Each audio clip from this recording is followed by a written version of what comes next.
Good afternoon. Today we are sitting in the office of Cannergrow and we have a golden opportunity to interview one of the founders of the company. I would like you all to meet Levin Amweg. We know that you have an interesting story. In the past, you were a famous racer. Please tell our guys a little bit about yourself. It's intriguing to know more about you and the story of your life. Yeah, my personal story, before I started with all that kind of things, I was a racing driver. I was driving for Audi Sports. Maybe some people know that. And you find it on YouTube and some videos when I was driving back then. I had an accident, a hard one in 2015, where I broke my back 2 times and I was in hospital and everything. It was a hard time, but it made me what I am today. And right now I'm lucky that it happened because it changed my vision. It brought me to the cannabis industry and to create something great, what we have right now. Both me and my viewers are curious on how did you come to the cannabis industry? Why did you choose this shape? Tell us more, please. So it was in 2017 when we were in America with my brother. You know, came with the idea at the beginning, like, let's start a big facility. Let's make it like the big boys. And we were at the beginning like, oh, but that's poor. Why should we do it? And then suddenly, you know, we saw it with our own eyes and we were like, okay, when we get back to Switzerland, we start it directly. And that's what we see right now here. You know, it's so much planning involved, so much of a story behind all that kind of things, you know, when we were walking around in America, watching the facilities and seeing all that, and we were like, okay, we had the mindset to go back to Europe and build something crazy, you know, a state-of-the-art facility like no one else in Europe has. And I think it paid off. Well, I have another interesting question for you. We know that you work together with your brother and father. So is it a family business or something? Yeah, the family in the end helped a lot, you know. Without the family, we wouldn't be here where we are today. My brother came with the idea. My dad helps us a lot, you know, with the development of our company, with the vision, where we want to go, because he has a lot of knowledge in C-level positions, so in high positions, and that helps the company a lot. And also for the future, I think it's important that you have people or a good team, you know, a big team with a lot of people with different mindsets. And through all this knowledge, it helps the company. Here is one more question. How did you all enter this market? So how we got on this idea, you know, with everything to make it that big, it started with Severin, my brother, who is a grower at our facility. And it was all the time like we wanted to make it bigger, and also we know that cannabis can help the people a lot, you know. It has a lot of benefits for sick people, or it can, you know, help people with cancer or pain diseases, older people. And that was the idea behind all that, you know. It's the story behind cannabis, that it can help you, that we can help some other people. And also now that was the same idea now with the community, that we just wanted to create something where we as a community can help others through cannabis. And the next question is the one I'm personally interested in. Now we are in Switzerland, and the whole world associates Switzerland with the highest standards of quality. And during our walk in your factory, we've noticed that your approach is very professional, almost perfectionist one. Is that your personal allegiance, or rather a Swiss mental thing?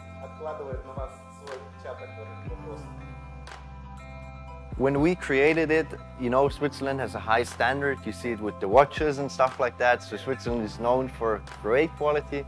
And we did a market analysis, you know, and analyzed the market. How are other Swiss companies doing it? And we said, okay, if we do it how we do it right now, we are at the top. We do it on another level, you know. We set a new standard. And that was important to us, that we can show Europe-wide that we can build a state-of-the-art facility to be prepared for the future. Because you know the market is all the time developing. It's not standing still like, okay, it's always going to be the same. It's all the time new technologies come in, new grows, new strains, and. And for us, it was important to build something that is even up to date in 5-10 years. And that's what we achieved with that facility here. And here is the astonishing moment. There are more than 7,000 plants growing in your factory. We've been walking there and noticed that pretty small number of workers is required to serve such a great amount of production. How did it become possible? So in the end, with the state-of-the-art facility we have right here, we don't need that many employees, you know, because we automated everything we could. The irrigation, nobody has to press a button or open a valve or something like that. It's completely automated. You press once a button and the system takes over. The same with the lighting system, you know. It's fully automated. We don't need to care about anything. And that was important as well when we built and designed the facility, that we don't need 10, 20, 30 people in one room. That's why we have less employees, but invest more money to build a fully automated system. Nowadays, the European medical cannabis market is rocketing, and everybody admits that. A lot of community members are waiting for the German market to open, and it should happen very soon. Your production is expanding rapidly, and as we can see, we may say there wouldn't be any issues with the sales at all. No, you know, with the quality we have and with the facility behind it, everything, we don't see any problems why we don't get the products away. We have a lot of requests, so that's not our problem. And you know, we also focus on new products and new innovations, and that's why we are a leader in Europe with our facility and everything, and people watch at us, and it's awesome, and it's great to see the development of everything. It's really encouraging. And a lot of our guys have a question. Who are your current customers? We work with different countries, you know, at the moment it's Poland, Italy, Switzerland, Austria, and we mainly work with wholesalers at the moment. We are in deep talks with other companies in other countries to, you know, grow our network through Europe and also international. And we hope that within the next 5 years, you know, the whole brand, Cannergrow, can be a global brand where people from America buy our brand, where people from India can buy our oils or whatever, and we want to grow together with the community, with you guys. In my hands, I'm holding a sample of your final product. And everybody is interested in how did you manage to adjust the release of your product that fast. It's not a mullage, it's a real CBD oil. A very popular product, as we know, and wow, we have only one question. How did you manage to release it that quick? And what are your plans for releasing products? Yeah, you know, our product department, they are working since weeks to develop products and to make it quick, because we, of course, could wait, you know, and wait, but we have people behind it, you know, we want to push, we are a good team. That's why we push our products. We want to launch several products within 2019. So it's not just going to be the oil, so it's going to come more, but I can't tell you too much right now. We are also not going to tell you exactly when we're going to launch it. You know, we want a little secret still for you, but it's coming this year, 100%, and we hope that you're going to like it and that all the other people are going to like it, and that's what Cannergrow stands for, you know. Let's talk about Cannergrow investment program. The token sale has successfully begun on June 20th. A lot of people have already become Cannergrow's partners or investors. So here's another question. How did you finally come up to this, and why did you give up the ICO despite planning it several months ago? You know, we didn't want to do the ICO. We invested instead our own money to build everything you see here. So it's not bank money or a loan or anything else. We said, okay, we do it. We invest our own money, because then you know you also get the motivation. You stand behind it. You want that the company grows. And then we came up with the idea, okay, how would it be if other people in other countries could own a cannabis plant, you know? If you could sit at home and that's your plant right here, and you could own it, and you also could profit from this billion market. And that's how the idea came up to. And it's great to see that as a community, you know, that we can grow together. And that's also our slogan, you know, that we want to grow for the community and with the community as a company. Exactly.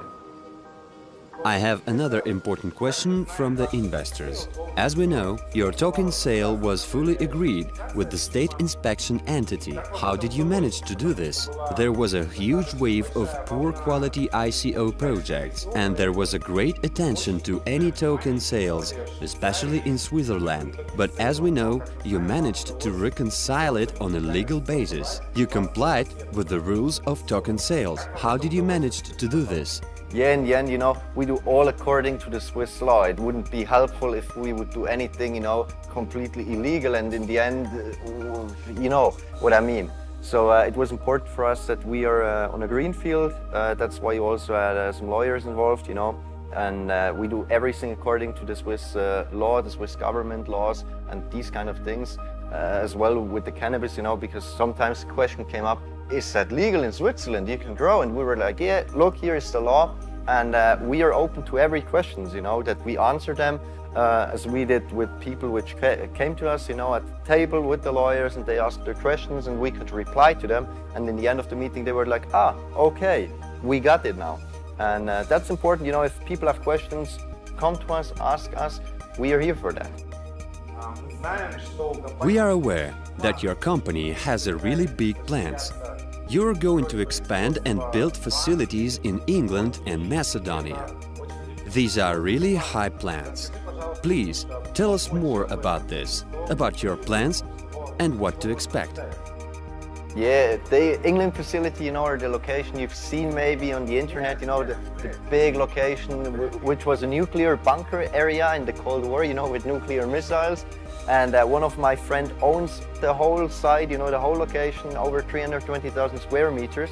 And we have the chance to cultivate cannabis there. So it's a great story for, you know, the marketing aspect. We can drive around with tanks, you know, we have tanks there. Yeah, of course, it's a great thing. And we are working right now hardcore behind it, you know, that we can make everything happen as soon as possible. And the same in Macedonia, but there we are a step further. So there we just wait for the go signal, or pretty much we have the go signal to build there a big greenhouse, you know. And with the greenhouse we get GMP license, we can cultivate high THC cannabis for Germany, France, you know, for all the countries that need high THC cannabis. And that's a great business, you know. You make more money with it. So it's a win situation for you, a win situation for the company. And again, we can grow together. A few words about Macedonia. Macedonia, first of all, great country. We've been there, you know, we had some meetings with the companies for the greenhouse and the location and everything. And they also showed us, you know, the greenhouse they are building right now. And we would build our greenhouse together with them. So, you know, there is already experience in there. So they know how to do it. We can extract the THC oils there because it's a company from Red Bull, or in the umbrella from Red Bull. So it is also a great aspect marketing-wise, you know, that we can present ourselves, a company with bigger companies. And we hope that in Macedonia, you know, that we can create something like here, a state-of-the-art greenhouse where people look at us and that we are, again, that people make pictures from us, you know, and post them on Instagram and Facebook, and post like, great company, state-of-the-art factory. And that's what we want to create with the branding, you know, that we want to create things no one else did before us. We want to be the leader in some sort of way. And we hope that we can do that together with you. And also, please tell us a few words about the partnership program. It has united more than 1,000 of people, and a lot of partners earn quite a good amount of money with the company. And guys are really happy that they can get the interest income from every harvest. This is truly amazing, and in fact this is the first project based on the real production on the online investment market. It's really fantastic, and a lot of guys are grateful to you. Allow me to express gratitude on behalf of all partners, and maybe you would like to say a few words to the folks. Thank you very much, you know. We achieved something great here, you know. It has never been done before, Nobody else did something like we are doing right now here. And that's why without you, the community, we wouldn't be able to build up our brand. We would not be able to grow together. And that's also or is going to stay our slogan, you know, for the future. It doesn't matter how big we grow as a company, we are going to grow as a community, and we grow for you.